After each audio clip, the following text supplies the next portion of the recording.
Welcome, everyone, to the fourth rendition, if you will, of the Starter Log podcast. I am here with myself, Charlie, coming in live from Google Hangout from the south side of Chicago. Mount Greenwood, specifically, is Kyle James Murray. Kyle, introduce yourself. Sup, dude? And Dude, sup? And unfortunately, Kevin Cook, the third member, cannot be with us today, but we have a very special treat. Continuing with the theme of guests embracing the starter log, we have with us today, all the way from the west suburbs, Melrose Park, Illinois, Frank Menolascino. Pleasure to meet you. Well, Kyle, thank you for having me. Welcome. Kyle just destroys Meno's intro with with some flashing lights in the background and sounds. No, but yeah, Meno, how are you? What's new, man? I'm great, Charles. I'm hanging in there, doing everything I can when I can, surviving. So for those of you who don't know, Frank Menolascino, or as I call him, Meno, and you'll hear me refer to him as Meno this entire time, is a actor, and what is he? He's a one-time ISU Redbird. He is a IC Knight. Does Kyle know that? Kyle does not know that, but I have that on my to-do list that we can talk about. He is a fan of the St. Louis Rams. Now the Los Angeles Rams. Now the Los Angeles Rams. That's also on my to-do list. And I don't know. What else are you, Frank? Tell us, give us a rundown of the Frank Meno. Well, I wish I could give you a rundown, but unfortunately, like Al Pacino said, if I had any idea who I was, I wouldn't be an actor. So wow. What I can say is I'm still finding myself every day. Like you said, you brought up the whole ISU Redbird thing. Kyle, actually, interestingly enough, myself, Charles, DeBrito, and Bobby were the four Knights who started at ISU, and yep, I vanished like a ghost. Being an actor is something that I had always wanted to do, and when I was 18, I really didn't know how to approach it. And I felt like ISU, despite all the fun I was having with these guys, I mean, you get there a week before school even starts, and it was fucking mayhem. I mean, we were just partying like there was no tomorrow. I didn't leave because it wasn't a good time. I left because I didn't have any direction, and I felt like it would have been a waste of my time and my parents' money to send me to such an, it's cheaper obviously than, the big time universities like the U of I's and whatnot, but I still felt like money would have been thrown away and, time and whatnot. So I went back home. I did community college for a couple years. I took acting classes whenever I can to feed my creative soul. Did a semester at Dominican when I transferred back to university. Hated it. And then I ended up at Elmhurst College, which ironically enough is right across the street from Immaculate Conception High School, which is where we all went. It all comes full circle. And that's where I got my BA from, in communications, because as they say, when in doubt, go communication. Yeah, that opens up a wide range of opportunities. But for the story from my perspective is I went to high school with Frank. That's where I met Frank, and so we all show up at the Ill Stew day one, and I'm rooming with a friend named Bobby, who I went to high school with as well, and you're rooming with a friend named Nick. And 1 week goes by, and like, we're all right. This is it. Like, that feeling you get when you're a freshman on college, and there's so much freedom. Mm-hmm. You're on your own schedule, and Mr. Meno is like moving Frank into. He's moving Frank into one of the tallest dorms in the world, in Waterson Towers, and just the stairs are just killing your dad. Like, I mean, we helped where we could, but yeah, he's just sweating his tail off. And literally a week later, I was gone. Literally a week later, Mr. Meadow is up and down the Waterston stairs again. I remember seeing him. I was like, "You were just here. What are you doing here?" You know, it was such a fucking, you know, I'm one of those individuals who, and it's odd because as an actor, your job is basically to be in the moment, and I can do that when I'm working, but in my actual life, I struggle. Like I dwell on shit for too long, and I overanalyze, and it just it just wasn't the right fit for me at that time, and unfortunately, I left. Yeah, you know, these guys still had the time of their lives there. Didn't do them any harm with me leaving, but you know, it definitely would have been an interesting story had I stayed. But like I said, I was just my head still is all over the place. I'm trying to move to Los Angeles. That hasn't worked out. I'm still here. You know, I'm committed to getting there. I will get there one day. Because it's not just from a career perspective with me about when should I go. Like there's just, you know, personal and family issues. Yeah, when the right time is going to be to move halfway across the country. You know, it's just such a drastic move. It's not just moving like half an hour, 45 minutes away. So, but well, if I can jump in here, if I may, you talk about drastic moves, and I'm just curious. You were at ISU for just 1 week. Yes, 1 week. And what was it that why did you decide to leave? Was it personal? Was it? Yeah, well, that's my question too. Like, when was the moment? Was it in Larson? Was it before, or like when did it hit me when school started? Right, because I was there for the moving week. Sure, yeah. Yeah, you get acclimated to the campus. You see what's going on. You get a feel for what's gonna be for the next 4 years of your life at this place, and you go. I'm gonna go check out where my classes are. That's the whole thing. And I didn't have a major. I was undeclared still at the time. Okay. And I got this idea beat into me because you know, it's not that I never had support from my parents to be an actor, but they're like, oh well, you can't major in theater. You can't do that. You'll never find a job. You need a job. And I didn't know what I wanted to do because all I wanted to do was be an actor. And I was like, well, if I don't major in theater, what the fuck else am I going to study? You know, I can swear on this thing, right? Yeah, you're good. Okay.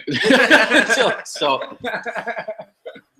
you know, I was undeclared and we're partying our asses off for the first week, and I'm loving it. But I was like, you know, as crazy as this may sound, I was like, I don't want to be here just to party. I need some sense of direction. I didn't have it when I was there, and I felt like if I stayed, I wouldn't have had it because when I went home, it was more of a, you know, relaxed environment. Obviously, not being on a crazy college campus, and it allowed me to take some classes in the city for on camera and whatnot, and really dip my toe and start to nurture any ability that I had, and really start to just on the path of where I needed to go.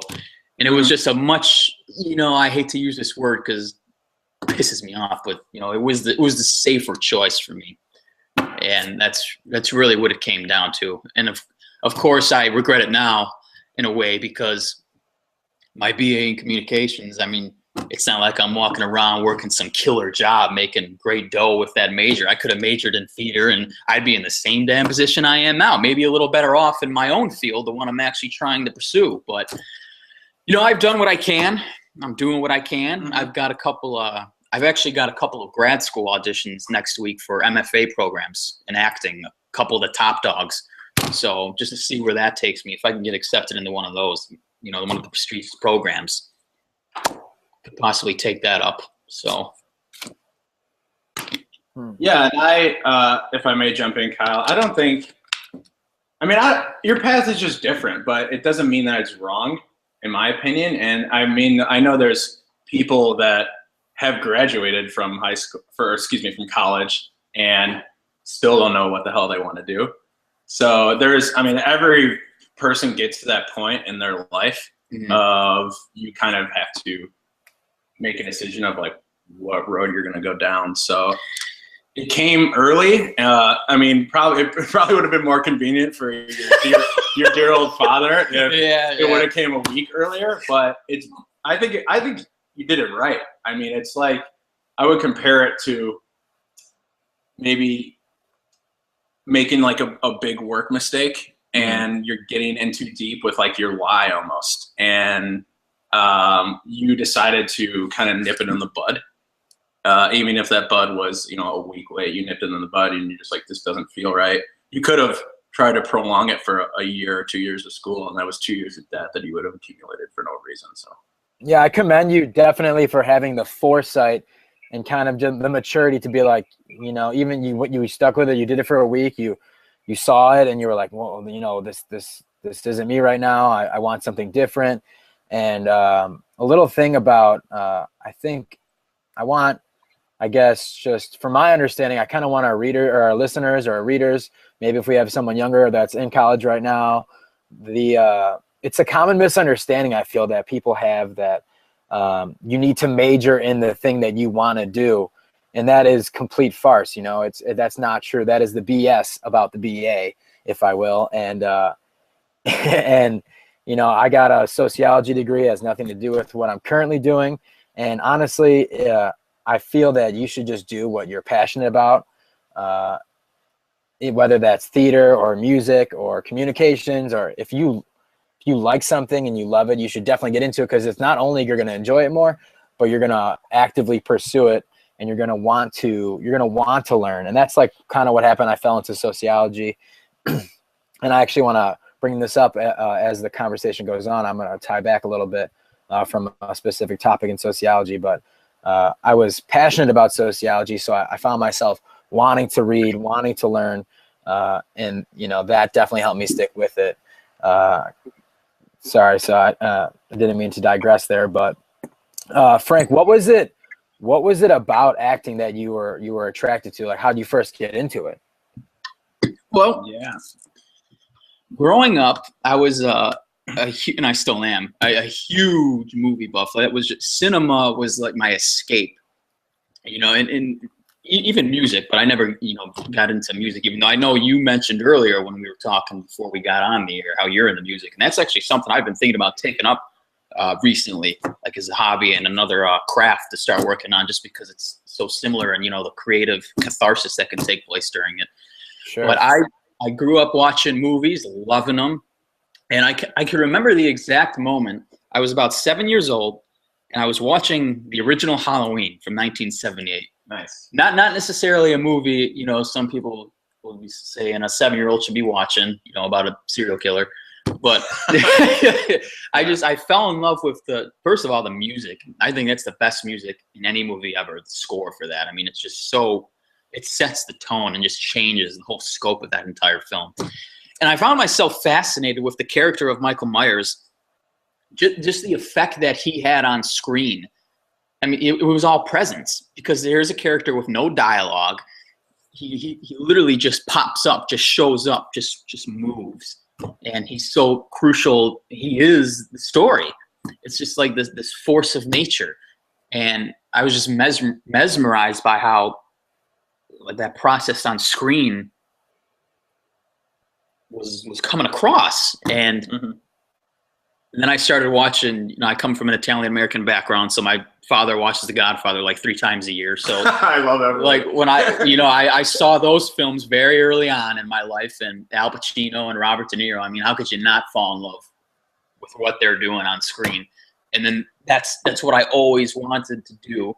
And to tie back to what you said, if there are any viewers out, or listeners, excuse me, who tune in, you are absolutely right with, if you know early enough what you want to do with your life and in your life, start right then and there. Don't push it off and say, I'm going to do this first or study this just because I'll have something to fall back on. Do not do that, because the whole BA thing, like you said, you go into it, you pick something, and then, you might not even fall into that once it's all done, and you find yourself post-college and you're like, what the hell am I even doing? I just spent 4 years working on something that I'm not involved in. And it's odd the way things work out. Not that it'll always be that way, but if you truly know what you want to do with your life early on, go for it immediately. Because that's one of the things I beat myself up over, is I didn't start soon enough. Like, I honestly could have started while we were in high school, doing shit, and I didn't. And then the whole conflict with, you know, why I left ISU, and then where I pursued my studies elsewhere, and I was like, I'll do communications because that'll get me a decent job, or, you know, I could have been doing so much more as an actor, and I didn't really start until I was graduated at 23. So, and my advice to anyone would be just, when it's in your heart, go for it. Start working on it immediately, and don't let anyone detract you with the trap of, you need something to fall back on, because when it all comes down to it, you'll survive. You will find a way to survive while doing what it is that you love. Because I'm not doing anything different now with my degree that I wouldn't have been doing without a degree. You know what I mean? Or with a degree in theater, per se. Yep. And that's the reason why you're sitting in this chair, is that exact message. And you use the word start all the time. And the name of our podcast is The Starter Log. There you go. It's all making sense. It's all making sense now. We've connected the dots. Full circle. Full circle. So, I mean, that's what we encourage. We write about people's individual small businesses or passion projects, and you're no different. It's just you're a single entity. But you're ultimately providing a service in the end for someone. I hope so. Yeah. And also, Kyle, one of the biggest draws for me as an actor was, I've always been personally like and these guys can attest to it, all my old buddies from high school, because before I actually knew them like how I know them now, I was always a quiet and a reserved person. And, you know, a shy guy, for lack of a better phrase at the moment. And performing is a gateway to like another dimension. I mean, Sanford Meisner says one of my favorite mantras, and it's the simplest way you can put the craft of acting: living truthfully under imaginary circumstances. And that to me was just this ultimate getaway, the ability or the opportunity to get under somebody else's skin, another character, to use your instrument, your own body and voice to become someone else and tell their story. That's always has appealed to me, and is really one of the driving forces and why I love what I do. That's deep. We're doing that in a way. We're creating this platform to tell Frank's story, just like you're creating. And I appreciate you for having me on. And you guys are doing your thing with the Starter Log. You are creating your own channel. Exactly. There's many ways to do it. That's awesome. Great input. Did you have anything else, Kyle? Did you mention what made you change between, you know, from the shy guy that you mentioned to, it seems like, you know, I've talked to you for only a little bit now. What is this change? When did this occur? And how, you know, what makes you you? How is this separate from this shy guy? Well, as I've grown older, I've become more outgoing. I still wouldn't say I'm Mr., you know, walk in and just with strangers, at least. I mean, when I get to know people over an extended period of time, I open up a lot, and they'll see sides of me that they would have thought were, you know, imaginable. And it's kind of like parts of my stage persona overlap into my, you know, my own identity, I guess. But yeah, I would say it really recently, because I mean, these guys and I hung out in high school, and you know, we did our thing, we partied together. I wasn't, you know, like I said, I was outgoing, but then, you know, college, because I left ISU and then I just commuted to local places. I didn't really have like a group because these guys were all away. I would just go to class, go to my job, whatnot, and that was about it. And then, work on my craft when I could or whatnot. And up until recently, when these guys all came back home and, started their lives and their careers post-college, and then I got back in touch with them and meeting people through stage work and through indie film work in the city, since I've been getting really involved with that once I graduated. I would say that's where, so like 23 up until now, I just turned 26. I would say is like the years where I really started to like come out of the shell. Can you talk a little bit about this this work that you're doing now? You said this indie work that you're doing now. What are you up to now? So last weekend, I actually just shot a short film with Northwestern grad students, and I'll do that whenever I can. There's several websites where you can look up the local grad programs like DePaul, Columbia, and Northwestern, who all have film programs, and which are, and DePaul and Columbia are quite highly respected. And there's sites where you can go and you can submit to all the students who are casting for their films, or people who have already graduated and who are, getting a kickstart on their career, making their own films. So I'll submit to that, audition for those whenever I can, because I always want to, you got to keep your skills sharp in this business. Even if you're not working on like a big project, you gotta either be in class or you gotta be doing something on your own, so that when you do get an audition for a big time opportunity, you're ready for it. Yeah. And I like to say for myself, if I'm not working, I'm in class. If I'm not in class, I'm reading. If I'm a book about the craft or the business of acting. If I'm not reading, I'm watching a great film or television series. And that's one of the luxuries of being an actor, is when you watch this excellent material that's out nowadays, because television has been better than it's ever been in our time. And I agree. There's still great films out there. It's for me, it's doing homework as well as being entertained, because I watch it from an actor's perspective and watch these, the best of the best getting paid the top dollar in the world. Mm-hmm. I get to watch them work, and I get to take note of all the little nuances and how they're handling scenes, and just watching them work, watching them use their craft, and that helps. It really does. So when you watch these films and you see these actors on, like you said, we're in the golden age of television. You're watching an actor, you're taking notes, and are you looking to imitate, or are you looking to see what they do and kind of add your own twist on it? And if that is the case, what do you do that's different, or how do you put your spin on acting, or does it kind of just evolve with each particular scene? That's a great question. When I was really young, when I was like 18, 19, I would say my style was mostly imitation. And then when I actually discovered the roots of the craft itself, it sort of opened my eyes. And then I wouldn't say it's mimicking from great actors, just taken from what you see on screen and then with them and then doing exactly what they did. But like Pablo Picasso said, it is borrowing, because good artists borrow, I believe he said. Good artists borrow, great artists steal.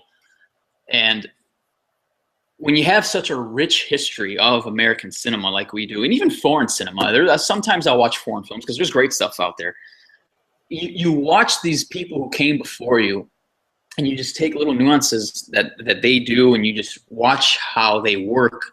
And then you incorporate that into your own style, because when you're an actor, your tools are your body and your voice. So really, it's always going to be your spin, because it's you.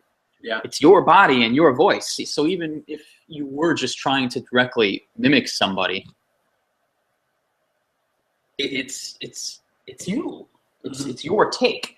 So I have studied a lot of different techniques and approaches, and there's really no right way, no right technique or wrong technique as an actor. But I have found, for me, what has worked is, like you said, pulling from all the classes I've studied, what works best for me and combining them into my own process.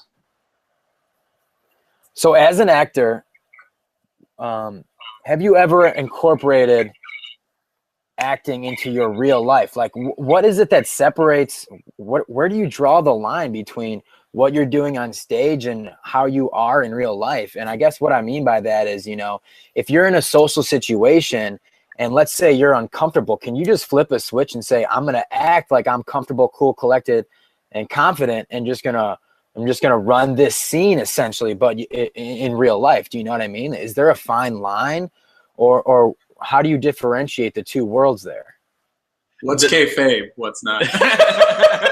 No, he's right though, because when my first role out of college, my first like real role on stage was in a parody called Zombie Seinfeld.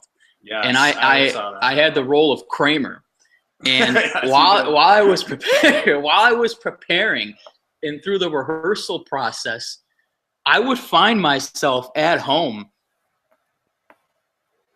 like having this character's mannerisms and speech patterns at my house, and I would like look at myself in the mirror and say, all right, what are you doing?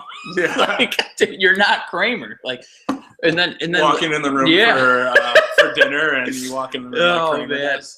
And then subconsciously, like even when I was Sam Giancana, I felt like I worked so hard to embody the spirit of that character. At times I felt like I was this psychotic, you know, gangster who had an abusive upbringing. It's very, the lines are blurred. And a lot of the times that's like brought up in when you see with major stars, some people say, oh, they went off the deep end because the job took them there or whatnot. Yeah. But, you know, at the end of it all comes down to personally, because there's some people who could just, you know, take that character, just literally get out of the suit and go home for the day and be good. And some people it sticks with. And I guess there's a little bit of both for me. But it hasn't, like you said, though, if I'm out somewhere, I guess I could kind of turn on like a caricature or a character if I'm dealing with somebody. But I've never really found myself like hardcore, like flipping a switch in a real life scenario and saying, I'm going to make this a performance. Isn't that what Daniel Day-Lewis did for Lincoln? He didn't break character. And he was Abraham Lincoln on the set 24/7. They say about him, they said that he would never break on set, and he never does for any role. Mm-hmm. And I heard a story once that on the set of Gangs in New York, this was through a fellow actor that I worked with who had known some people who've worked throughout the business for years.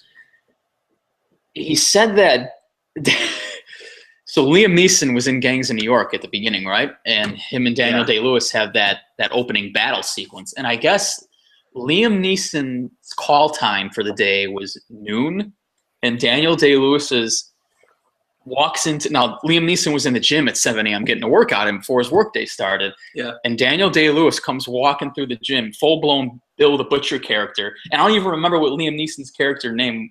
Do you remember what his name was? He was like the father of Leo, right? In that movie? Yeah. He was like Leo's father. I don't know. Remember his name. But he walked past Neeson on the workout bench, just shoved him, and then called him his character's name, like with the dirtiest like look and chagrin. And I guess I guess Liam Neeson was like, "Are you kidding me? We don't go to work for 4 more hours." But it's all about how, you know, everybody has their own approach and how in depth it is. Mm-hmm. And like I said, there's no right or wrong way. And that's what's great about it. It's all about the work, and however you need to get there, or however you do get there, you know, do it. So props to him. Yeah. What's your prep? Do you have a weird sort of like prep routine before you go on stage, or do you have to before a show? Before a show, yeah. Do you have to like eliminate everyone from your life and spend 4 hours in a cold, dark room before you go on, or what's not necessarily. what's your pre-game ritual, so to speak? Well, like in theater, what it's been like when I was Giancana, there were a couple of days where I felt I needed to separate myself from the rest of the pack and listen to some songs that triggered me and like into that mind state. And, you know, then I'd walk back in before curtain would go up, and I'd be in the zone. And then there's other days where or a different character, like when I was a cheerleader in Bleacher Bums, where it was just such like a fun-loving, you know, crazy, you know, Cub fan character, where it's just like being around the rest of the cast before that show started is what I needed. Like, you know, because you're an enthusiastic person. Yeah. So you want to like have that social. So it depends on the role in the story, with me at least.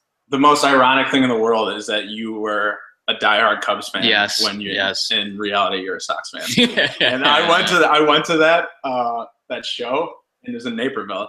And the everyone who starred in that show, yourself and like your whole casting crew, got to have like a Q&A at the end. Yeah, I do. And the story I told about the Warrior, is that what you're getting? Yeah. Well, yeah. Oh, that story was great. So back to pregame rituals. You said when you first were playing, you would watch old school wrestling promos of the Ultimate Warrior, and the Ultimate Warrior, if you watch his wrestling promos, are 100% over the top. Yes, he actually does like everything 150% as the Ultimate Warrior, but you said that was like too much, and you had to tone it down. Yeah. So what happened was, this character, the cheerleader character in Bleacher Bums, is high strung and energetic, and my initial interpretation was, man, watching old Ultimate Warrior promos would really give me a good feel for this guy's energy, this character's energy. So I did that, and at the initial rehearsals, my director, Greg Kolak, great director, awesome guy, he's very laid back. He gives you free reign as an actor with your character, and he acts as director when and where he needs to. Yeah. And we were doing the first take on our scene where I come in and I heckle Ray Lankford, and I was screaming at the top of my lungs, like to the point where my veins were popping out of my neck and my face was beat red like the Ultimate Warrior. Yeah. So he pulls me aside and he says, I like the objective. The mission is there, but you're too intense. He goes, you honestly are coming off as if you are going to murder Ray Lankford. He's like, you're a Cub fan. You want to be here. You enjoy this. You know, this is your bread and butter. Yeah. Like, you're not trying to slaughter this guy. You're just trying to get in his head in a baseball game. So it's like, yeah, that makes sense. And just that little piece of direction, it had me tone it down and really bring the performance to what it ended up being. Yeah, I mean, every fan loves the heckle, but no one's actually going to jump on the field and attack the third baseman. You're just going to sit there in the stands and yell obscenities at him. So every fan does. So, and then I love how they were doing more. You said that part about the Ultimate Warrior, and I was like cracking up in the theater. And then someone in the crowd goes, "Is anyone here actually a Sox fan?" And you were the only hand that raised, and you were a diehard Cubs fan the entire play. Everyone in the theater got a kick out of it. I had the Cub logo painted on my chest, and I had my face painted red and blue. Yep.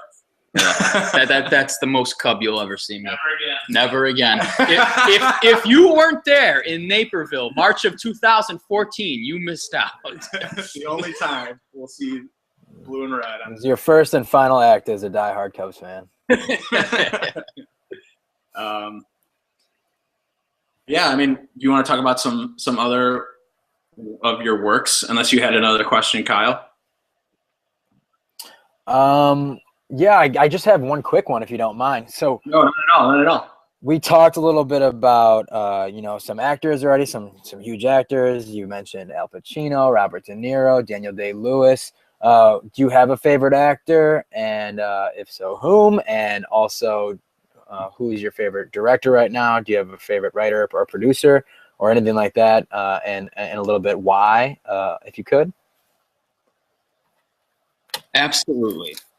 So growing up, like I said, I grew up on Pacino and De Niro, and those were always my guys. And that's really who, I had always based my idea of a performance and an approach to acting on. Mm-hmm. And then as I got older and learned on my own and got comfortable with Frank, the actor, in my own process, I started to like other actors, especially because now Al Pacino and Robert De Niro are in the twilight of their careers. They're in their 70s now, and they still work, and they still do great work. They're legends, but you know, the type of roles they can take now are very limited. So my favorite actor right now, like the new generation, is Tom Hardy.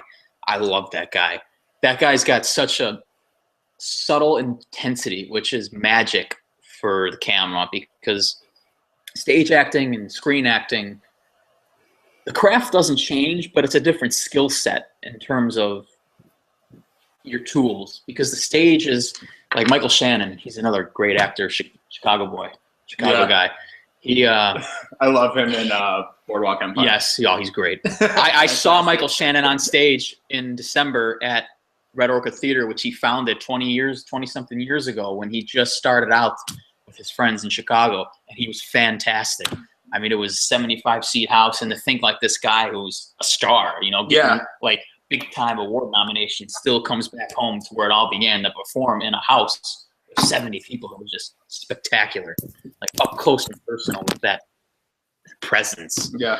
And he said it, you know, stage acting is spiritual. It's a full body experience, and acting for the camera is like surgical. You know, when you look at on-camera acting, it's almost as if, you know, you're getting paid to act from the neck up, you know, because it's all about your face. Yeah. It's all about conveying with your eyes and conveying with your facial expressions and that inner emotion. Mm-hmm. And Tom Hardy has such a grip on that. It's unreal. He's got like this Marlon Brando-like presence and focus and character intensity when he's on screen, man, and he's fantastic, and I love him. He's my favorite actor right now. Another one I'd probably say would be Heath, rest in peace. Yeah, and his Heath Ledger, role with unfortunately, the Joker. The Joker. So that, I mean, that's my first memory of, like, you know, a guy who I could really say had a huge career impact on you, because I just remember when that movie came out. And you did your own rendition of I did. scenes, so. I did. No, we talked about earlier. That was basically just me mimicking his performance on screen. But that was really fun for me, just because I love that character so much. And that guy, it is tragic that he's no longer here. I mean, he was 28 years old when he died. That role as the Joker. That's 2 years older than I am now. Yeah. Like, isn't that crazy? It doesn't seem like it. He seems a lot older than me. Yeah. And he was I think 26, 27 when he got that part. And I mean, to think someone that young could have such a mastery of their craft already and just completely envelop themselves in such an intense and iconic character. Mm-hmm. I mean, it was just blew me away. It blew everyone away, really. And I remember all the hoopla around when he first got announced as the Joker. Like, there was backlash because people were like, this pretty boy from 10 Things I Hate About You and Brokeback Mountain, blah, blah, blah, blah, blah. How's he going to be able to play the Joker? And then he just shut everyone up, man. And then unfortunately, he passed before we could really see the appreciation and the amazement that he left on everybody. But and then in terms of directors, Chris Nolan, who directed Dark Knight and that whole trilogy, he's one of my favorite directors out there, just because I feel like he's brought a new level to the blockbuster film in the modern day, because blockbusters are usually just, you know, a bunch of pizzazz and special effects and explosions, and they're entertaining. You know, they're very entertaining, and that is why you go to the movies. I'm not gonna hate on them, but he took the soul of an indie film and put it into a blockbuster, I feel, with that Batman trilogy, and I think that's what everyone is trying to do now, and that's why I love that guy. And Michael Mann's another favorite writer-director of mine, because he's also from Chicago, and he wrote and directed Heat. And he's just got this gritty, raw street realism, probably because he grew up here. And I just love when he brings that to his stories. He's another one of my favorites. So correct me if I'm wrong, if this is what you're saying, but the reason why I like the Dark Knight trilogy over like any other superhero movie that's out there is because when I watch other superhero movies, I feel like I'm seeing the comic in a movie form. But when I watch like the Dark Knight trilogy, I feel like I'm seeing a comic in like real life form. Yeah, where it's like like when you look at a comic of like Batman and the Joker, and I feel like that, and you don't really think like the Joker's a psychopath, and you don't have like the whole psychographic take on on what Batman and the Joker are thinking. And I feel like the trilogy completely brings that out as if it were like Batman was a real person. And then when I look at like, say, the Avengers, I feel like I'm just seeing the comic book strip in a movie form. Yeah. And it's like, there's really no character depth. And I just feel like you're taking one medium and putting it into another medium, where I feel like the Dark Knight trilogy, you're taking a comic book is where I guess it essentially started, and you're bringing it into like real life. Is that kind of what you're saying? Yeah. Yeah, definitely. Because he took those characters, and grounded them in reality. Because, I mean, let's face it, when you talk about Batman, you're talking about a guy who dresses up as a bat at night and runs around and beats people up. I mean, that's like laughable. Yeah. But he made it engrossing, because he made it about a guy with these deep moral values who was affected by his parents' murder, and he felt a burden to society to protect people. And then the Joker as the villain, in the Dark Knight specifically, you know, it wasn't just this kooky clown who was running around with like, you know, toy guns and, you know, stuff like that. I mean, and that's what you see in the comic. But, he was a terrorist. He harmed innocent people and to challenge everybody's morals. And that exists in this world. I mean, they're not dressing up and painting their faces like clowns, but I mean, terror is all over the world. And that's essentially what that film was about. I'm glad you brought that movie up. Heath Ledger's performance as the Joker, I think really, I think I was about a freshman in high school when that movie came out, if I remember correctly. And it really changed the way I viewed movies after that. You know, one of the opening scenes, I remember it like, you know, I can remember it clear as day, when you see Heath Ledger standing on the, you know, the city's corner of Gotham, and he's standing there, and all you see is the clown mask dangling. Do you know when he's just standing there and he's holding his mask that he's going to wear inside the initial scene where they're robbing the bank? He's holding that scene, and I see that scene, and also the music of that movie. You brought up music when you're talking about Halloween, but the music wasn't so infamous like Halloween's music. You know, has the piano, and it's very simple. It's 3 keys, that whole like stretch of music. You know, it's based off that theme of Halloween, but what the Dark Knight did, I don't know if you noticed, they had a constant ticking in the background, like, and it was this ticking that would build suspense in the movie. Like, it was, the whole movie was on a timer, and it gave the movie a pace, and it gave the movie a whole different feel. And the first time I saw that movie, I 100% bought in, and I was on the edge of my seat, and I was enthralled with this movie that I was watching, and like an experience. And the first time the Joker puts the knife up to like the victim's mouth, and is like, you don't know whether he's going to cut the side of their face, and you're like, what is happening? How is this happening in a movie right now? And you're just in it because you hear that like constant tick, tick, tick, tick, tick, tick, tick. And it's fantastic. And his decision, Christopher Nolan's decision to include that little detail, and just to his attention to detail alone, is just fantastic. So I definitely credit that movie to kind of the beginning point of how I really started to appreciate and look at films in a different light. So thank you for bringing that up. I that movie is fantastic. I probably talk about it for an hour. Fortunately, we don't have that much time. Well, no, thank you for bringing that up, because music is so critical to film. I mean, they go hand in hand. To me, there's nothing more beautiful than the marriage of music and film. I mean, think about some of your favorite sequences of some of your favorite movies, and it's probably because there's just this enchanting background track being played over whatever you're watching. And that particular track that you're talking about, if I remember correctly, I believe it's called Agent of Chaos, because Hans Zimmer is the composer for Chris Nolan's Dark Knight trilogy. And Hans Zimmer, man, that guy, I mean, if you're talking about film scores, that guy's legendary. Sure, yeah, no, I see his name everywhere. Yeah. So I agree with you there. Imagine where, so we're only stimulating really 2 senses when we watch a movie, correct? You have the sight and, you know, the sound of a movie, but imagine in the future if they can incorporate somehow smell and also feel. Like maybe you're in a chair and that would turn movies into a full body experience, and you would leave a movie like a different person, almost completely affected by this experience. And I'm excited to see where it's going to go, because we're just talking about these things with just that involve two of our senses. I'm excited to see where it could go, and who's willing to kind of push the edge. And I really do think that Christopher Nolan is kind of a luminary in his field, and he could be the one to do it, or maybe someone like yourself or some of our listeners or our followers who maybe get inspired by the things we're talking about someday and eventually go on to do those incredible things. It's very, very exciting. It's funny you should mention that, because at Movie Co., I don't know if you've ever been to Movie Co. theaters in Rosemont. No. There's actually certain theaters in there called the D-Box, and certain films are packaged there.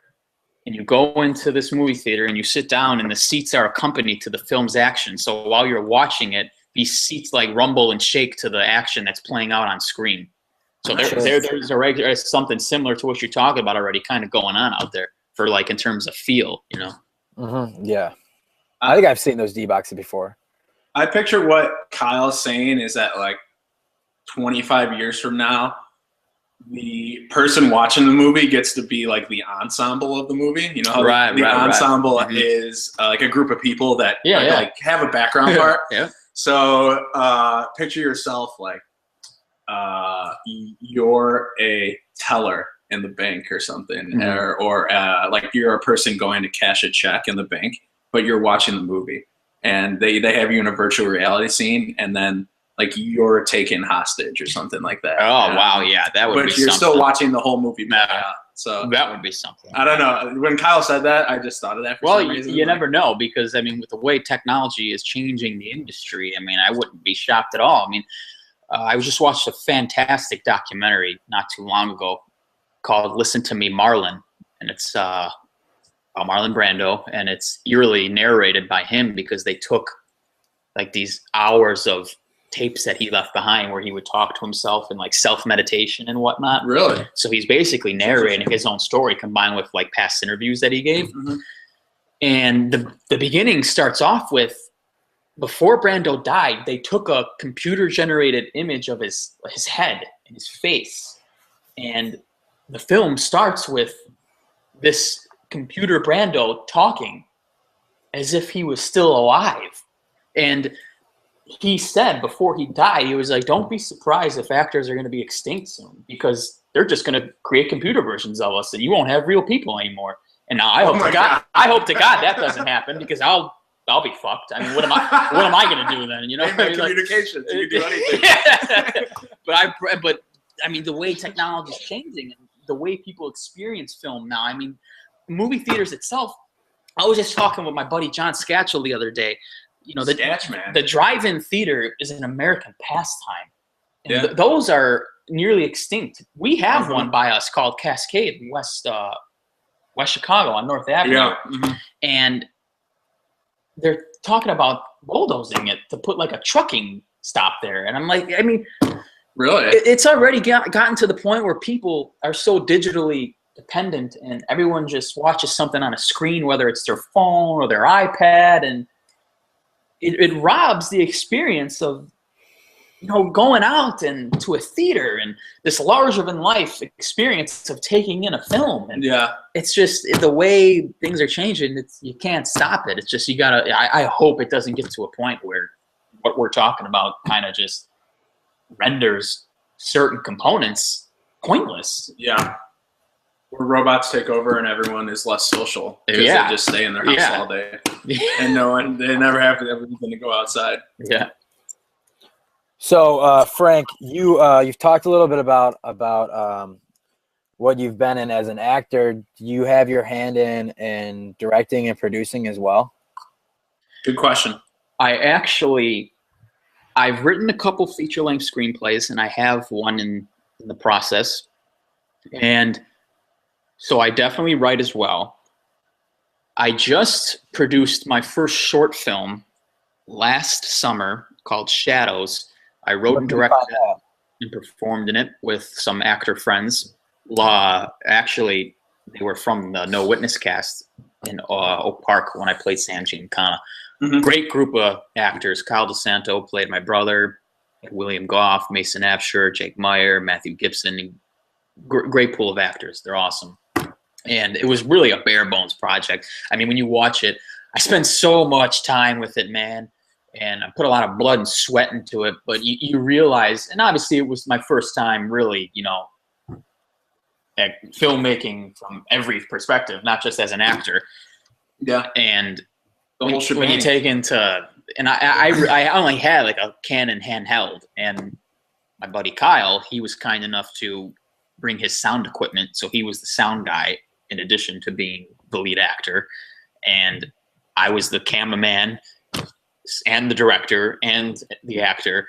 So I had so much going on where I kind of lost track of certain components. And then I got into the editing room and I did all the editing myself and the sound editing. And let me tell you about pulling your hair out of your head. That is the most stressful process in the world. Yeah. In terms of filmmaking. I mean, those editors are unsung heroes, man. Yeah. Holy shit. And this was only a 12-minute film. And I mean, if you watch it, you can tell, you know, obviously, okay, this was made with hardly any money, hardly any equipment, but that's not the point. You do it because you want to tell a story, and you do that as best you can with what you have. And who knows, maybe it could potentially serve as a good stepping stone for me down the road. But I'm more so focused just because I put so much into that and realized how much energy and attention it took out of me as not only like away from the actor perspective, because I wrote it, I had to direct it and work the camera, and like I said, do all that technical stuff. I kind of felt like I was taking myself away from what I really still need to work on, really progress in before I get into that whole beast, you know. So might be a little while before I do something like that again, but it was definitely a great experience, a lot of learning, and worth it in the end. Yeah, it was definitely worth it in the end, regardless of how, you know, I submitted it to some film festivals, no acceptance, but it's on YouTube. But yeah, it was definitely worth it, absolutely. And I can't thank those guys who helped me out enough, and my buddy John Prito, my uncle Richie, who helped me with behind the scenes stuff as well. Yeah, behind the camera stuff. And those guys are great. They did me a solid. You know, they didn't take any pay for it. They just did because we had worked together before, and we all love what we do. So yeah.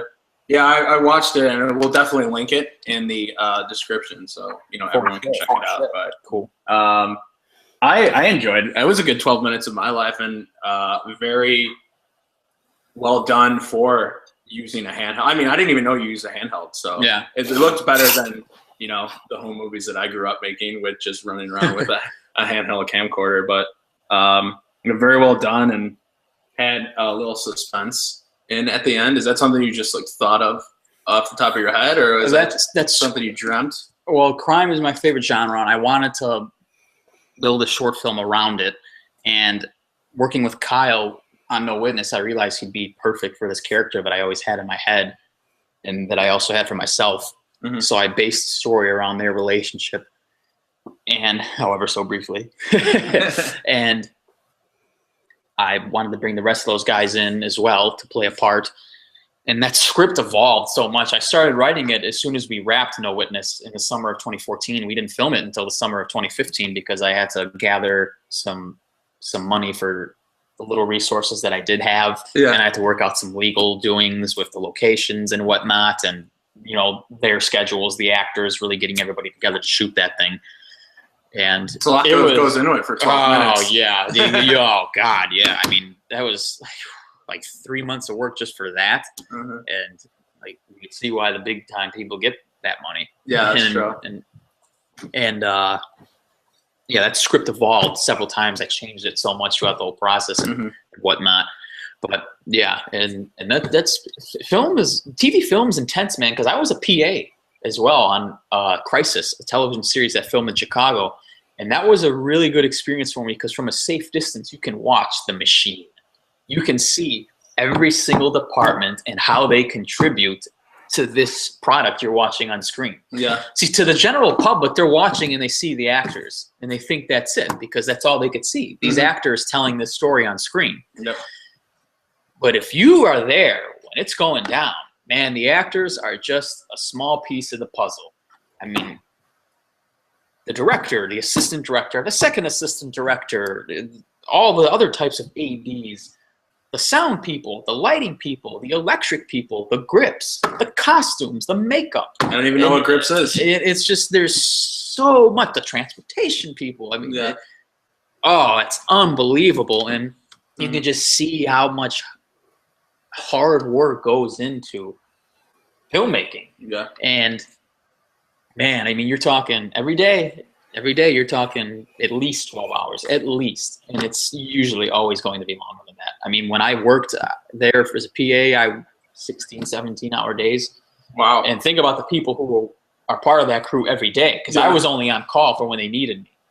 These people are here every single day doing it, man. So think about 6, maybe 7 days a week, 17-hour days, just nonstop.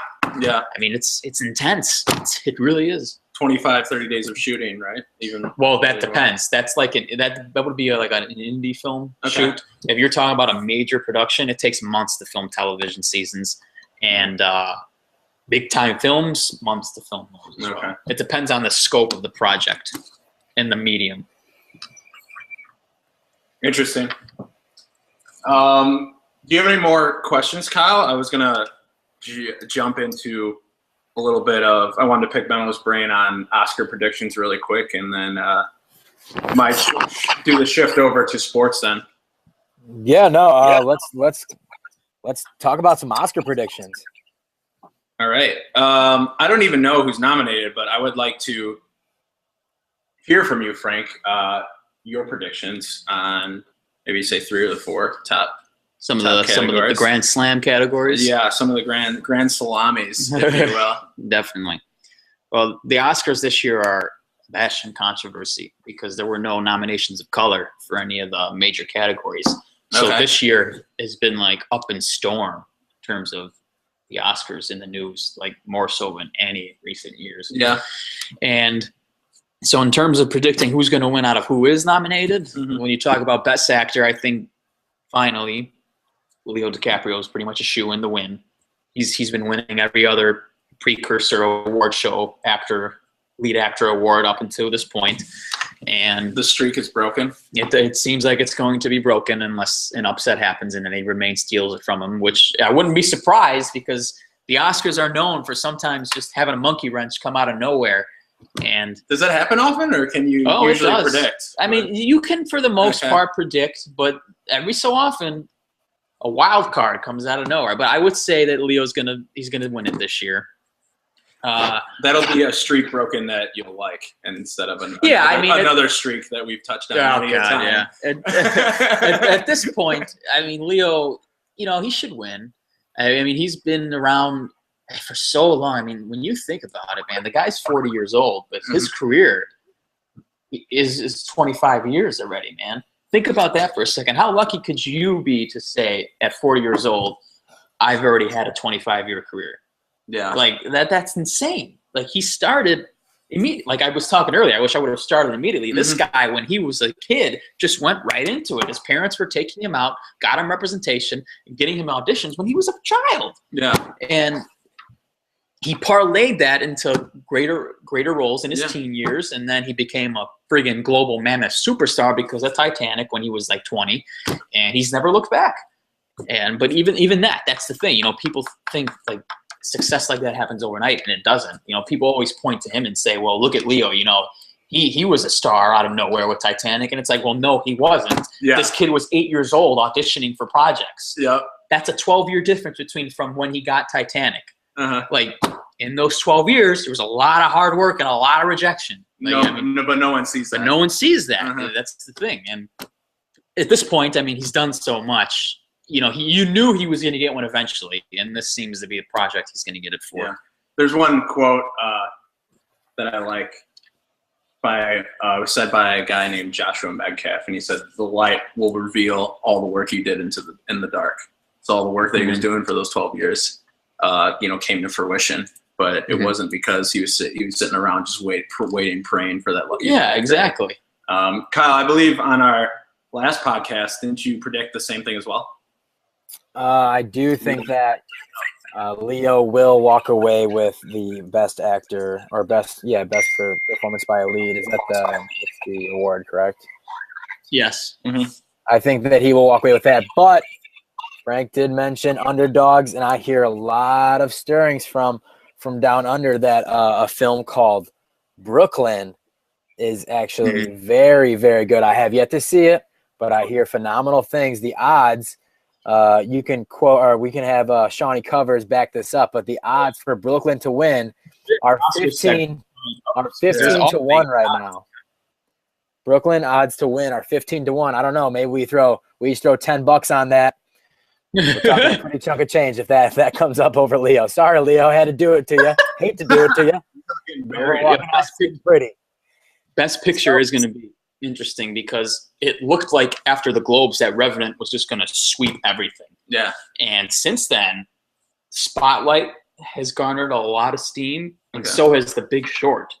And now it's become a 3-horse race between those three for the Best Picture Oscar. And I honestly don't know which one's going to win. I don't know.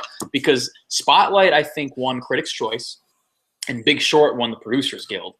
So those are all big, those carry a lot of weight. Okay. And that's why it's unpredictable at this point to say, oh, well, that film's going to get the Best Picture Oscar. Okay. So it looked like it was going to be Revenant, just walking away with it, but not the case. And that's why I'm interested to see which film does win it this year. Nice. And I haven't seen Spotlight yet. I got to get around to seeing that, but I've seen Big Short and Revenant. They're both fantastic. I need to see The Big Short. So that's. Oh, go ahead, Kyle. Sorry. I was just gonna ask Frank. Have you heard anything about this year's Sundance, the Sundance Film Festival? I heard really, really good things about. Is it called Birth of the Nation? Yes, that actually movie is called. Mm-hmm. That's about Nat Turner in the slave uprising, and that film I think actually broke the record for highest purchase ever at Sundance. I forget which studio bought it, but I think they bought it for about $16 million, and it's making a lot of waves. It's gotten a lot of attention and a lot of momentum, and I think they're already talking about that and some other films at Sundance. I can't remember their names right now, but being front runners for next year's Oscars. Oh, okay. So, yeah, that Birth of a Nation is definitely the talk of the dance though this year. That's for sure. I'm excited to see that. Is there a category for a smaller film like that, or can Sundance films like that, Well, Sundance is its own thing. So that's Robert Redford and what do you call it? What's his name? I can't think of it. Who played Paul Newman? Robert Redford and Paul Newman. They were Butch Cassidy and the Sundance Kid, and they started that. And at least I know Redford did. I'm pretty sure Newman was a partner in it. He's no longer here. Rest in peace. He was a great director. You are correct. And that's the most respected film festival in the world. One of them, at least. That and Cannes. However you want to pronounce it. Yeah. Those two are like the top dogs. Okay. And in terms of American, though, it's without question Sundance. And so that's a big, big stepping stone, stomping ground for upcoming talent. Okay. And they are their own competition. So they award a lot of accolades at the ceremony and at the film festival. Oh, okay. Okay, cool. So they're their own thing. Okay.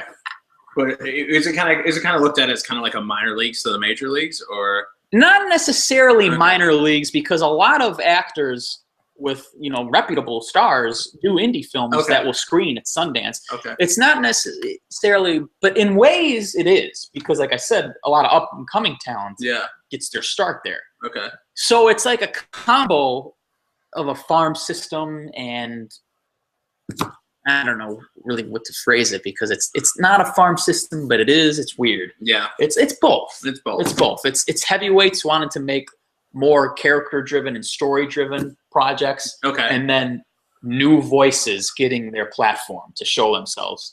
So like a big actor doesn't want to deal with all the corporate hoopla. He might go do a Sundance film. Might go do a film that, will eventually make its way around the film festival circuit. Yeah. Great. All right. Any more predictions on your end? Anything that you got any bold predictions of something that might an underdog that might win? Yeah. I don't think I have any bold predictions, just because I don't know who the hell is going to win Best Picture, If you had to say one, who would you say best picture? Had to pick. Gun to your head. I would say Revenant. Okay. Just because, and when you're talking about best picture, you're not just talking about the story. You're talking about the entire filmmaking process. Mm-hmm. The cinematography, the sound, the Yeah. editing, the actors, the story, and the directing. I mean, you're talking about the whole cake. Yeah.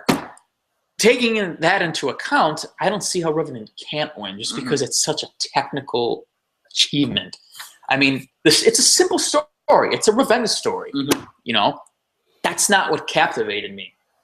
The performance from Leo and Hardy and the cinematography, I have never seen anything like it. And the fact that they captured it all in natural light, on location, in the middle of the wilderness, is unbelievable. I don't see how you can't award that best picture. So difficulty in creation. Yeah. I would say so. I would think so, but it should. That, but I would say Revenant will win best picture. At least that's my prediction on what should. I don't know what's going to happen. What do you think, Kyle? I agree. I'm glad Frank brought up the little fun fact about the Revenant being shot in all natural light. I mean, just try to imagine focusing on giving your best acting effort when you can't feel your fingers and toes because Leonardo DiCaprio just emerged from a frozen river, and now I read in a magazine that he was so cold it was hard for him to keep his eyes open because they were like closing shut between like the ice and the wind, and then to act to the best of his ability and to pull it off and have it be just incredible in what it was. I think it's a shoe-in, but you never know. That's my prediction. They said that was the most healthsome shoot they've ever faced. And, I mean, Leo not only was dealing with the weather and the climate, but eating raw bison liver and sleeping inside of a horse. And, I mean, Jesus. You look at you look at just the technical perspective, like I was saying, because they use natural light, there were some days where you think about all the stuff you got to bring to set, and you only got 2 hours of shooting time because the sun's in a certain position. And you only got a certain amount of it. So some shoot days are only 2 hours. I mean, think about that. And they shot it all chronologically, which is unheard of for a film to be shot chronologically. Okay. But they did it for The Revenant. And that's why it took so long. It took like 12 months for them to film this movie. Wow. And that's insane. But yeah, I think given all that, from a filmmaking perspective, that's what Best Picture should be, encompassing every little aspect. And that's why I think it should win. I mean, I can't even believe the management skills it takes to be the director. Oh, Alejandro Iñárritu, that guy is a genius. We talked about directors earlier. That guy is fantastic. Birdman, which won last year. I saw some of that movie once, and it is weird. You kind of got to be like involved in the theater to really like appreciate the story part of it. I could see that. Yeah, I loved it, obviously.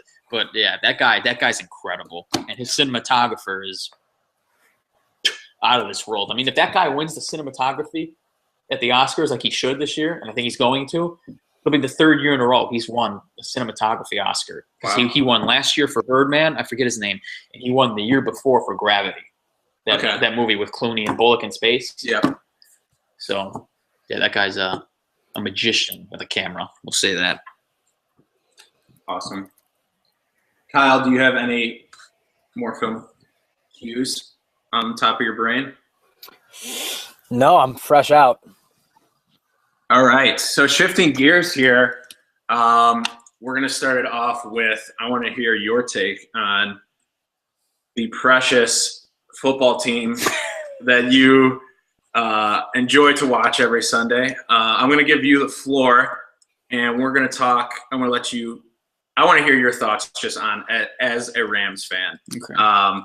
And then we can transition into a little Super Bowl, and we'll bring in Sean to give us some sports prop bets. But as a Rams fan, like, just take me through the whole life cycle. So your thoughts on when this rumor came about, You know, a lot of people don't like the owner.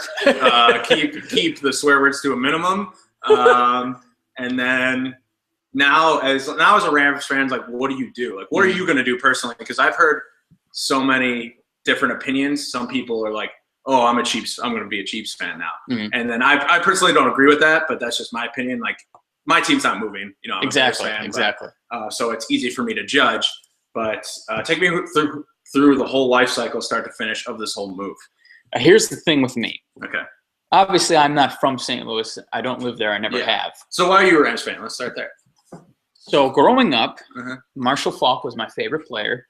Yes. Greatest show on turf. Love Torrey Holt and those boys. I mean, how could you not enjoy watching them? Yes. And I love them so much that I was like, this is my favorite team. I love these guys. Not that I hate the Bears, because it's like I'm not a Rams fan and then say fuck the Chicago Bears. But you know, like, you're not a hater. Yeah. You don't enjoy watching other teams lose unless they're in your division. Right.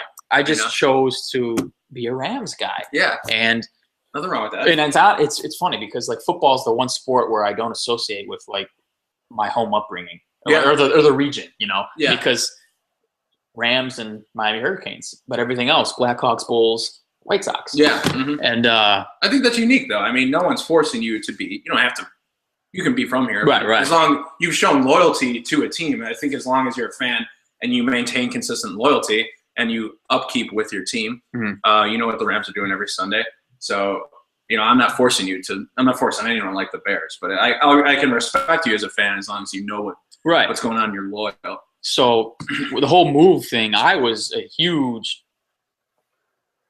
hopeful supporter of it because, you know, I'm obviously trying to relocate to Los Angeles. Yeah. So it's obviously working out where it might happen when the Rams start playing there. Yeah. And that would be, you know, ironic and awesome. So, and LA is such a bigger market. And I feel like, I mean, I don't know, you know, whoever listens to it might get a lot of heat, but I feel like St. Louis really wasn't their niche wasn't football. And that team was so bad, has been so bad for so long. Yeah. I mean, I get it that it's their city's football team and they're pissed. And I'm sure there were the diehards and the supporters. But when it all comes down to it, St. Louis is about the Cardinals, man. It's a Cardinal city, and even the Blues and hockey. Yep. I mean, I don't think they're going to miss the Rams. I really don't, unless you got your football enthusiasts but they still got like the Chiefs who are coming up and I feel like it's a city, and this is me judging. It's a city who would probably get over it after a while, you know. And like you said, like it might take 5-10 years, but after those 10 years, they're still going to have a solid Cardinals franchise that's competing for the NLCS every year. So it's not like they don't have anything. And the state still got a football team, Yeah. You know, the Rams.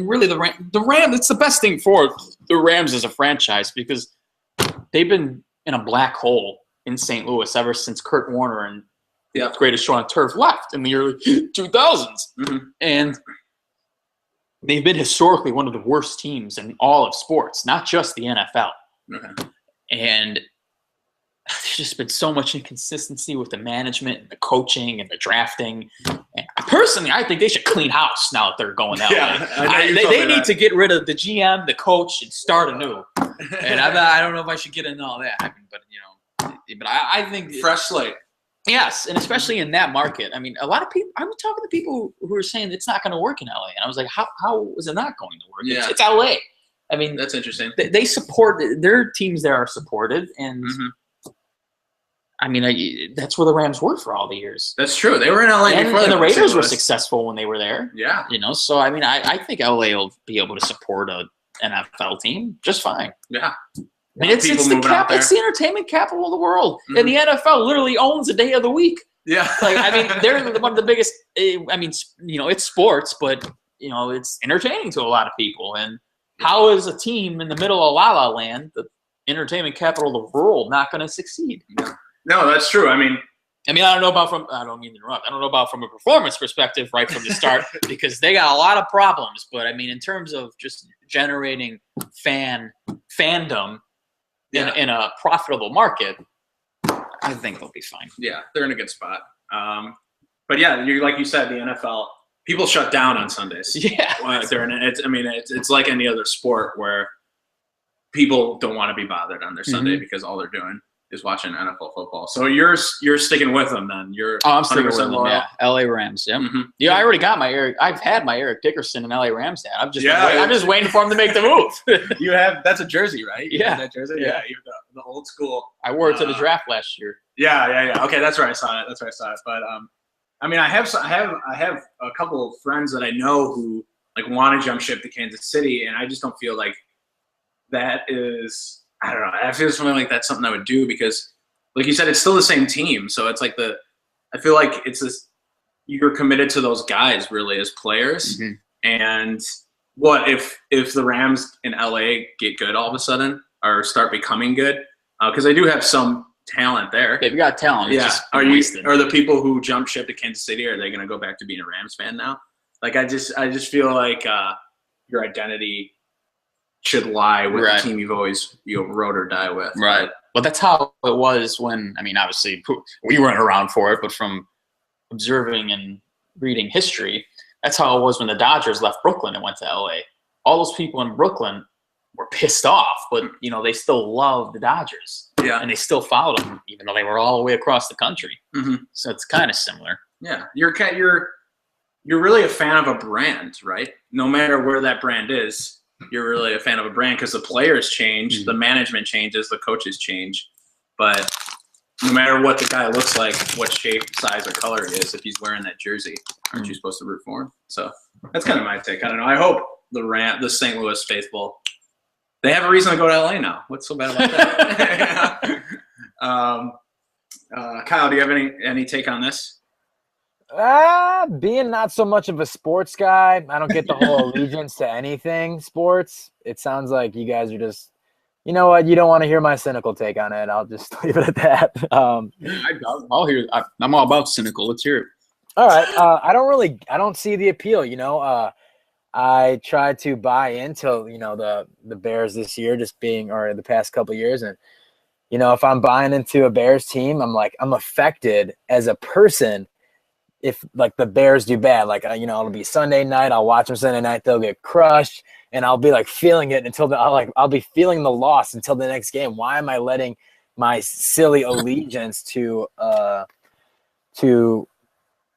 some institution, another institution, added on to the things that I'm already involved with, kind of like affect me as a person, and that's how like diehard fans are. I know.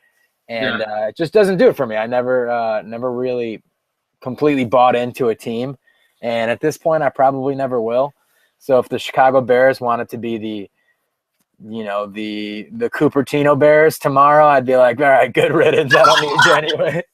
Cupertino? Yeah, Cupertino. Cupertino. I don't need it. But the Kentucky Bears. The Kentucky Bears. Did you just say that?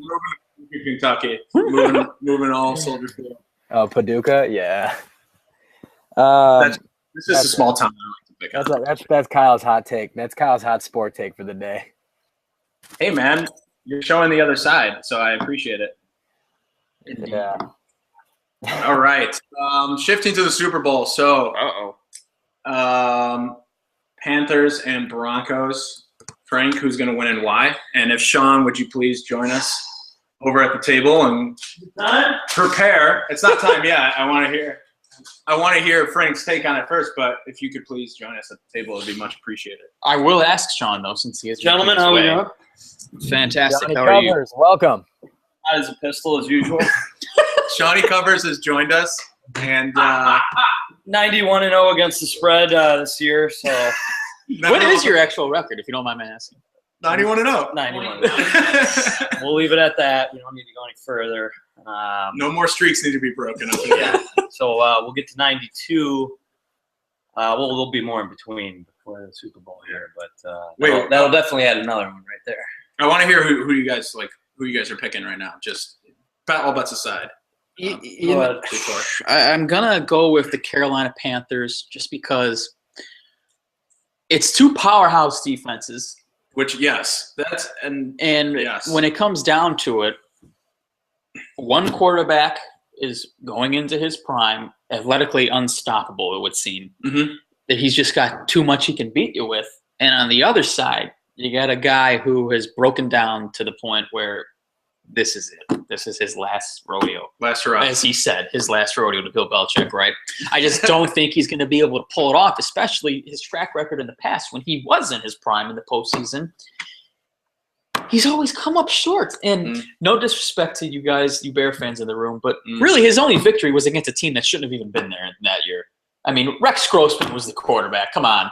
He beat Rex Grossman. Yeah. I'm not going to take anything away from the unbelievable defense and special teams you guys had that year, because that's what carried you all the way there. True. And when it comes down to it, when you look back at Peyton Manning, I don't think he has a winning record in the postseason overall when it comes down to it. He got trounced in the Super Bowl by the Seahawks. He lost to the Saints, who had Drew Brees. When he's faced, a real quarterback on the other side, or he's actually had that duel, he's come up short. And I don't think he's gonna be able to beat the Panthers this week. John? I'm going to have to agree there. I'm going with Carolina. They play well on both sides of the ball. Denver, they got a good defense, good pass rush. Their offense isn't doing much with Peyton Manning. He's 39. He can't move anymore. He's probably done after this, or he is done after this. Yeah. But, yeah, Cam Newton is on top of his game right now. I didn't like him coming out of college that much, actually, so he surprised me. He's played really well this year. He's definitely the MVP. But the little-known heroes on that team, I think, that they have a really good offensive line, which is nobody really talks about. You think of Cam Newton, and that defense is obviously awesome, but the offensive line is great.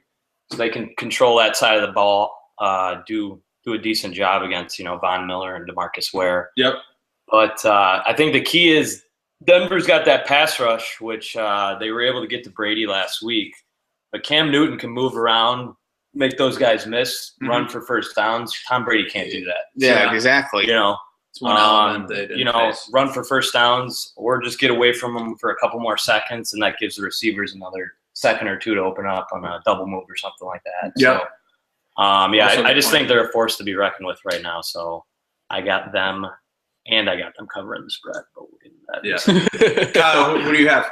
That's a hot take, Sean. But let me just start by saying you've been throwing some real fancy names around. You got DeMarcus Ware, and you got Van Miller, whoever that is. But you're forgetting the most important name, and that name is Papa John's. Peyton has got those coupons for free za. He's going to hook up the whole squad. All of Denver is going to be carbo loading 3 to 2 nights before the big game. They're going to come well rested, ready to go. And by God, Peyton is going to break down, but he's going to be a winner, a broken down winner. Peyton Manning for the W. Finishing a career strong. He's sure to be a Hall of Famer, and all credit goes to the one, the only Papa John's. Don't forget it. That was an interesting, coming in hot, like a pizza. Interesting concept from Kyle. I'm going to respectfully disagree with that. I'm just going to go Carolina for the simple fact that I think their defense is just a smidge better in all aspects overall. And I'm just a huge proponent in picking the better defensive team to win the Super Bowls. That's just something I've always done. I truly believe defense wins championships. So I think Carolina is a smidge better in that aspect. And not that Broncos defense is bad, because it's not.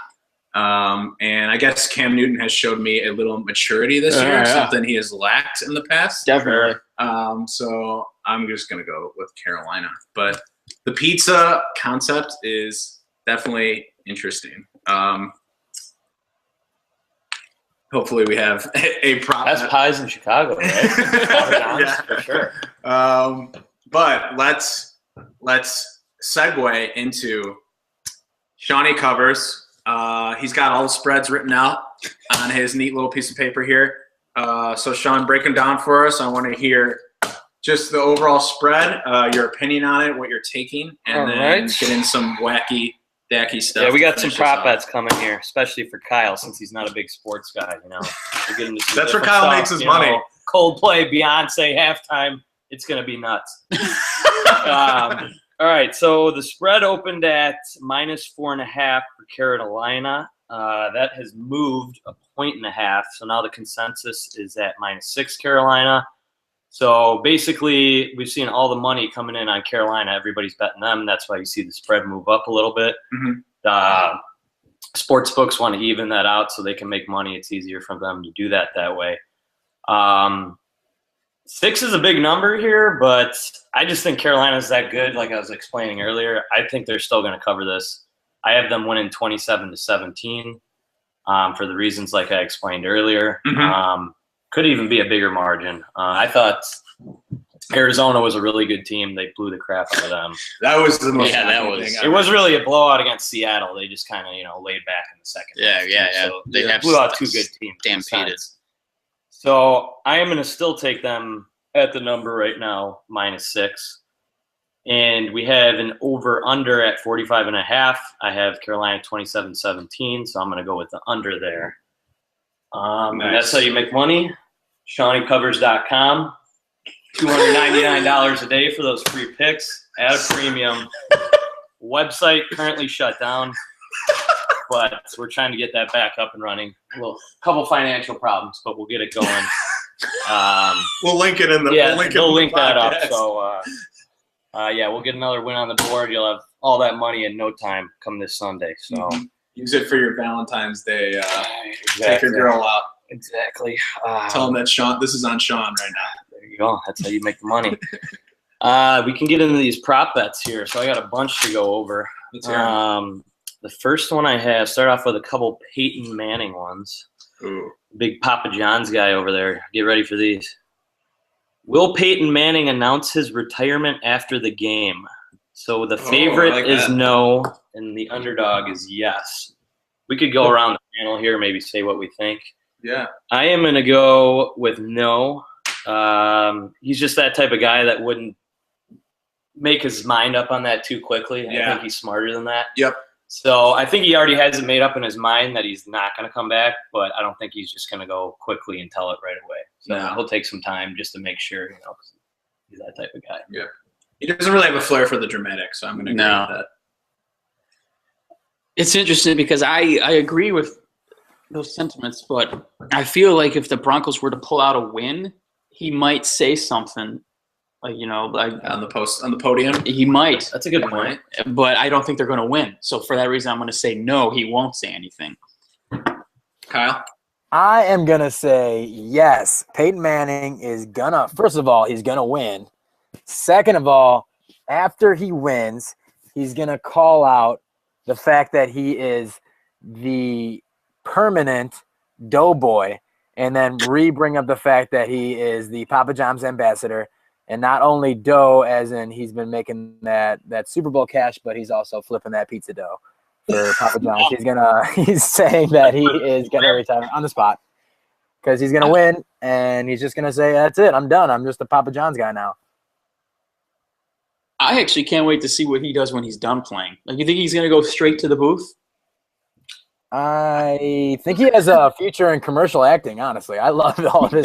He is great, man. When he was been on SNL and whatnot, like I can honestly see him having like some sort of little small acting career, but I think he would be spectacular in the booth. Or the business team, Yeah. Because he's just got such front office. Yeah, I feel like his personality, though, like I think he should still do something on camera.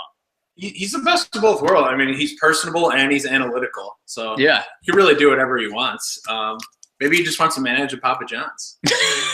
You ever think of that locked up? I think a good prop bet for Peyton Manning would be the shade of red on his forehead. Oh my God! When he takes his helmet off for the game. That's legendary. How the hell are you going to judge that? I don't know. We're gonna have to get some. Someone goes with a tape measure at the end of the game. Yeah. Light red to a burgundy. That's persimmon. I called it. Persimmon. Ruby red. By the way, why didn't I get an intro song here? I was kind of wondering that. You're working your way up the ranks, man. You're working your way up the ranks. When am I getting paid for this again? We'll edit it in. All right. What's next here? Will Peyton Manning be seen crying at any point during the broadcast? Yes underdog, no the favorite. This is on the sidelines too. Yeah, any point during the broadcast. This could go back to him winning and losing again. Yeah, That's what I would say. I'm gonna say no. I think they're gonna lose. I don't think he'll cry if they lose. Does post-game interview count? Any part of the broadcast. Point of the broadcast. So if it's on the screen, that counts. I'm gonna say no because I think they're gonna get rolled, and they won't pay too much attention to him after the game. I'm sure he'll get interviewed, but I'm gonna go no as well. Yeah, Me too. I don't know. I mean, does watery eyes count as crying, or does it have to actually be a drop of tear? That's what I was wondering too. Are we talking no Sean Moreno like monster tears, or what are we talking about? That was a good guess. Whoa, you know a football player? That's only a diff. No Sean Moreno. I'm going yes. Those are going to be tears of joy after he pulls out that W, right after he smashes an entire Papa John's pizza. At least you're consistent with I hope your you're bets. wrong on every single one. I hope I'm right, and you are 91-7. All right, what's next? All right. How many times will dab or dabbing be said by the announcers during the broadcast? Man, over, under 2. So, Over all day. I'm sorry, I'm jumping in over. Take that. I'll bet that right now. That's a layup. That is a layup.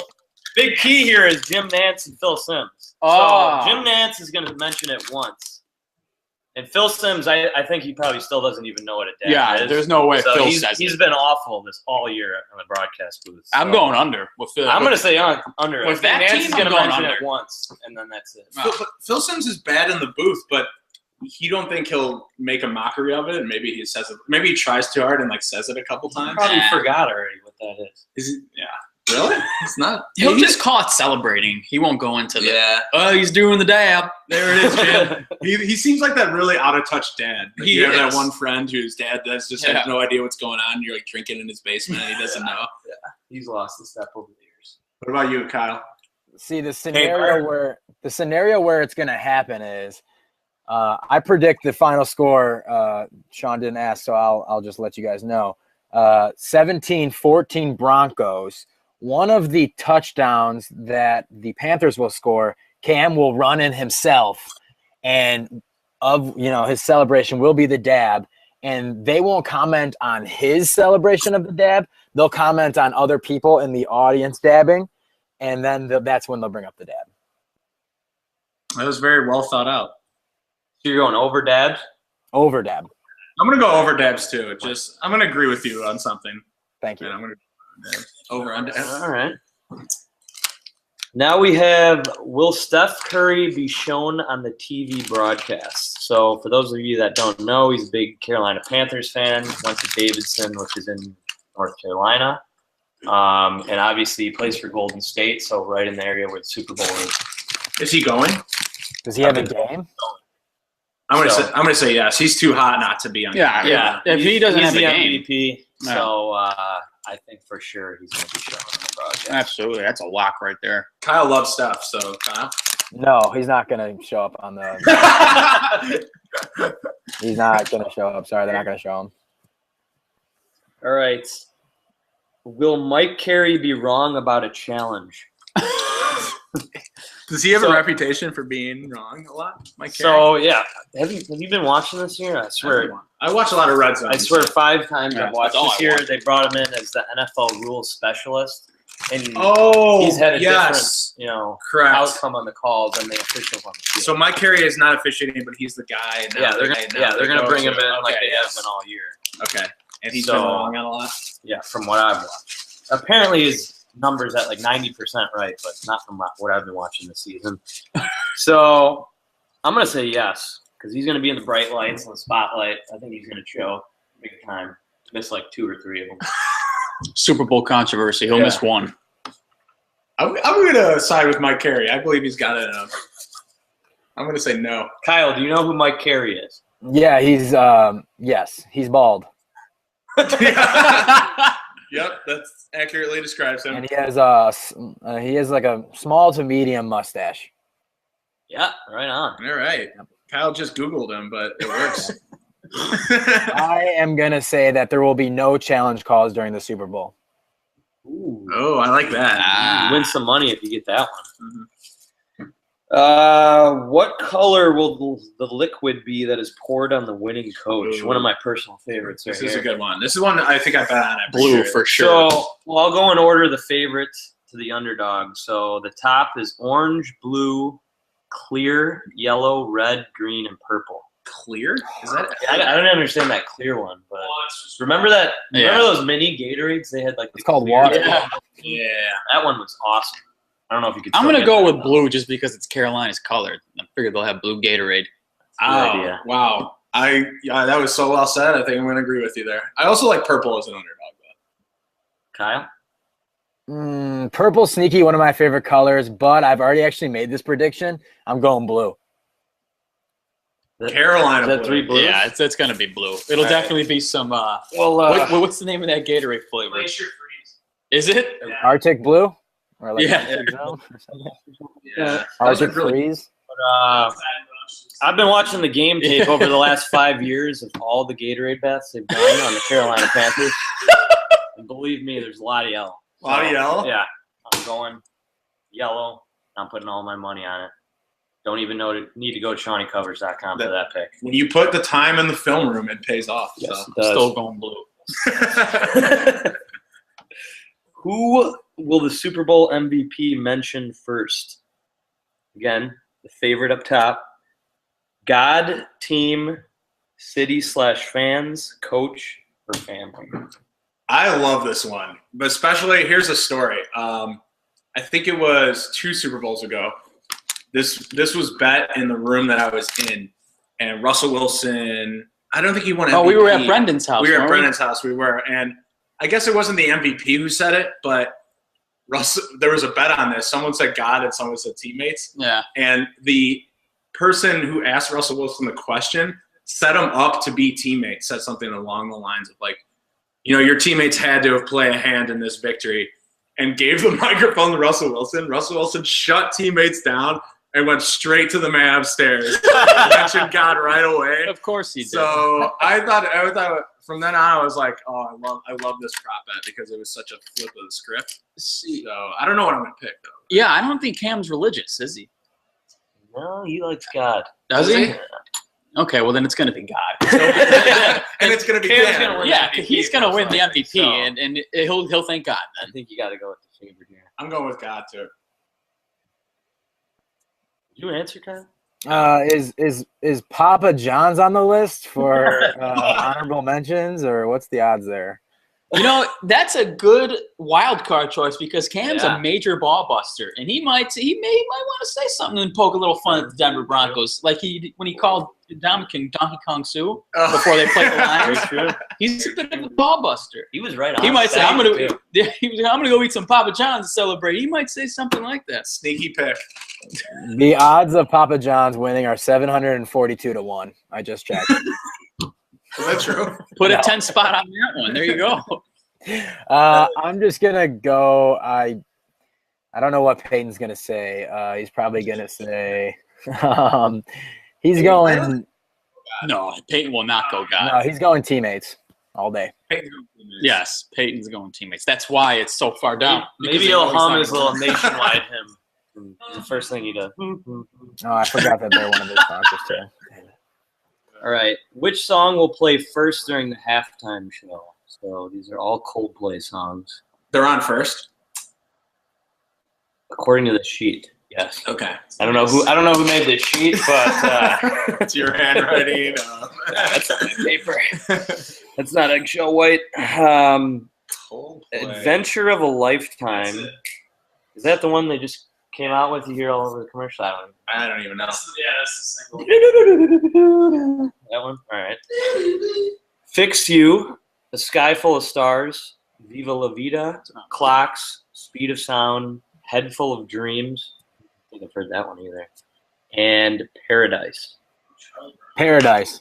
Paradise is the one that goes dun dun dun dun dun dun dun dun. Oh, that's a good one. No, Viva La Vida. Yeah, that's Viva La Vida. That's Viva La Vida. And that is the one I'm going with because they are going to sing it because it mirrors Peyton Manning's career. He used to rule the world, and now he's just watching. Now he's just sweeping the football field. Oh, Peyton is getting buried. I love it. I'm gonna go Viva La Vida too, because I have that tune in my head right now. So Spade. Yeah, I feel like you have to tie maybe the title in with the Super Bowl. So Yeah. Sky full of stars. You know, the stars are out. Stars are aligned. Yeah. What do you think, Kyle?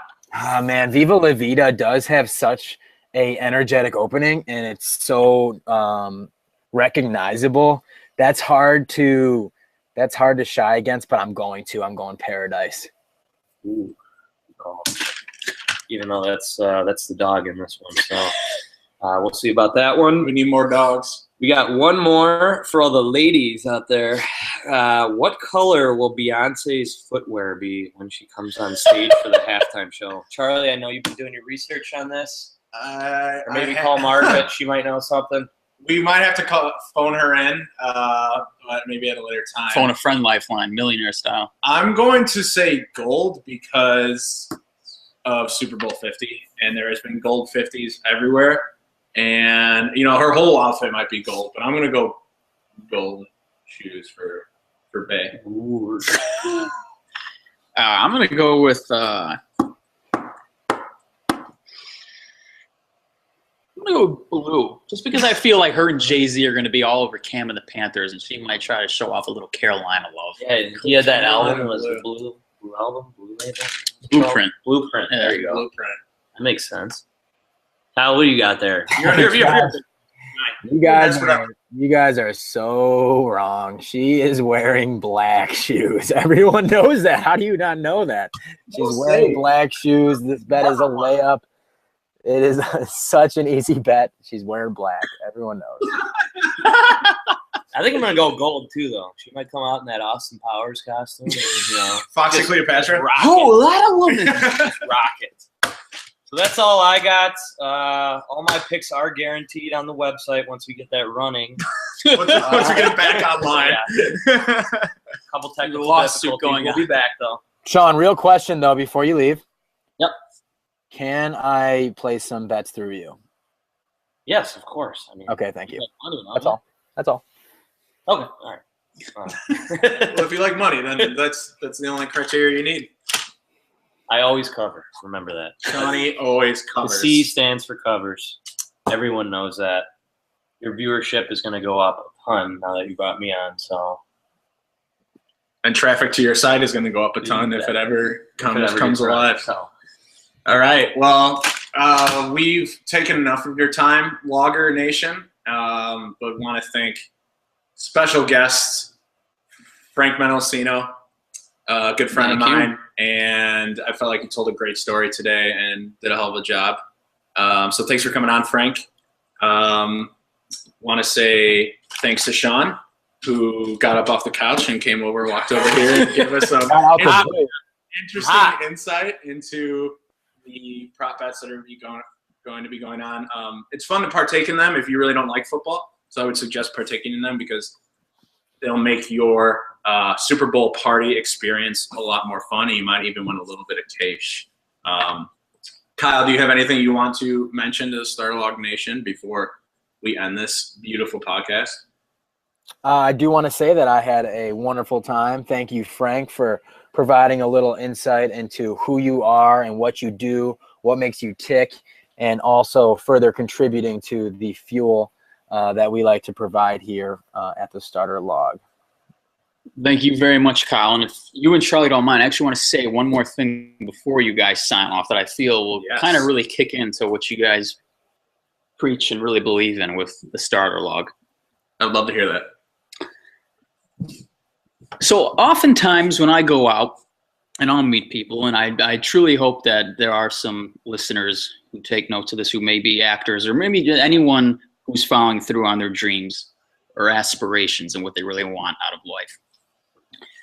Sometimes I'll go out and people will say, oh, you know, Frank wants to be an actor someday or whatnot. Or when people ask me what I do, no matter what my survival job is, I'll say I'm an actor because that is what I've been busting my ass for. Earned the right to call myself that, even though I'm not up on a screen with, you know, a Leonardo DiCaprio. Yep. Not just yet. Hopefully, hopefully, right?